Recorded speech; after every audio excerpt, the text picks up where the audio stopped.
Dans le cadre de nos vidéos Les spécialistes, nous avons posé des questions à Jean-Marc Daniel pour nous expliquer les concepts fondateurs de notre économie. Aujourd'hui, est-ce que la dette publique est un problème?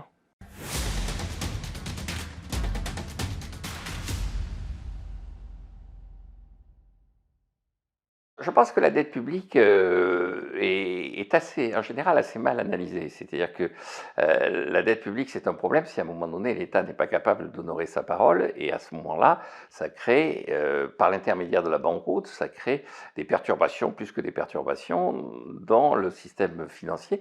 Il y a un certain nombre de gens qui sont pénalisés. Les gens qui perdent leur épargne alors qu'ils avaient fait confiance à l'État sont pénalisés. Et donc, il y a une sorte de vol organisé autour de cette banqueroute. On vole leur argent aux gens qui avaient souscrit aux emprunts d'État. Mais ce dont on s'aperçoit, c'est qu'en fait, l'État a quand même une solution maintenant pour échapper à ça, c'est de confier sa dette à la Banque centrale. C'est-à-dire que si les gens se sentent menacés, s'ils peuvent revendre cette dette à la Banque centrale, à ce moment-là, ils sont effectivement protégés. Et effectivement, c'est ce qui se passe dans un certain nombre de pays. Si vous vous êtes inquiet, les banques qui gèrent la dette publique apportent ça à la Banque centrale, récupèrent des fonds de la Banque centrale, et à ce moment-là, l'affaire est sécurisée. Je pense qu'il y a trois vrais problèmes autour de la dette publique. Le premier problème, c'est quand même que pour payer les intérêts, l'État ponctionne une partie des impôts.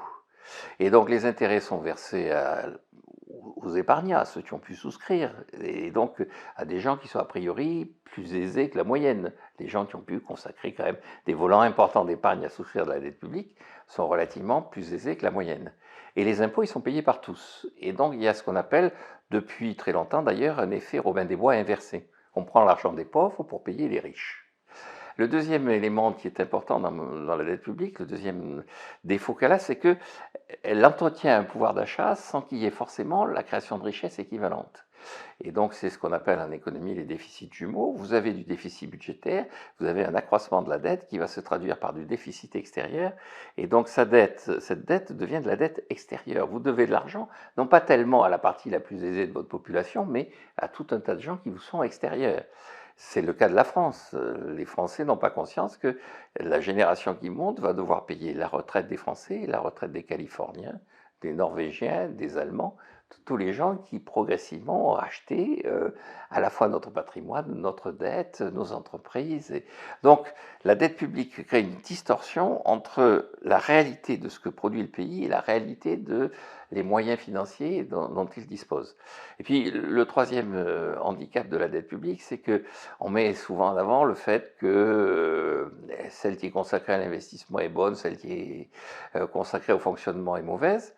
Or, le troisième élément, c'est qu'effectivement, pour une entreprise privée, c'est assez clair de savoir ce que c'est qu'un investissement. En revanche, pour une entreprise publique, et surtout pour l'État, un enseignant, c'est du fonctionnement alors que ça prépare l'avenir, et un rond-point pour briser la circulation dans un village où il passe 3 voitures par mois, c'est de l'investissement. Et donc, comme vous n'avez pas de véritable appréciation de la façon dont vous devez utiliser les fonds, la dette publique autorise un certain nombre de gabegies qui finissent par se retourner contre l'efficacité de l'économie.